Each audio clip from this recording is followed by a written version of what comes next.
মুন্সিগঞ্জের শ্রীনগর উপজেলার আটপাড়া এলাকার একটি কলাবাগান থেকে আইনাল হক নামের এক কৃষকের মরদেহ উদ্ধার করেছে পুলিশ। রোববার সকালে পূর্ব আটপাড়া গ্রামের নিজস্ব কলাবাগান থেকে তার মরদেহ উদ্ধার করা হয়। নিহত আইনাল হক ওই এলাকার বাসিন্দা। শ্রীনগর থানার ভারপ্রাপ্ত কর্মকর্তা নাজমুল হুদা খান জানান, নিহতের স্ত্রী শাহিদা বেগমের বরাতে জানা গেছে শনিবার রাত ৮টার পর থেকে আইনাল হক নিখোঁজ ছিলেন।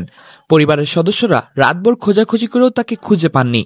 পরদিন সকালে স্থানীয়রা কলাবাগানে তার ক্ষতবিক্ষত মরদেহ পড়ে থাকতে দেখে চিৎকার করলে আশেপাশের লোকজন ছুটে আসে এবং পুলিশকে খবর দেয়।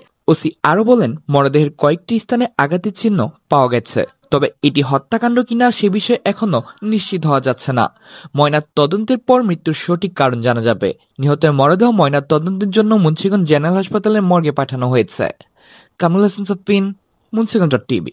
আমার প্রশ্ন রইল, তার দুইটা পুত্রের বউ, এর ওয়াইফ, এর তো থাকুন না।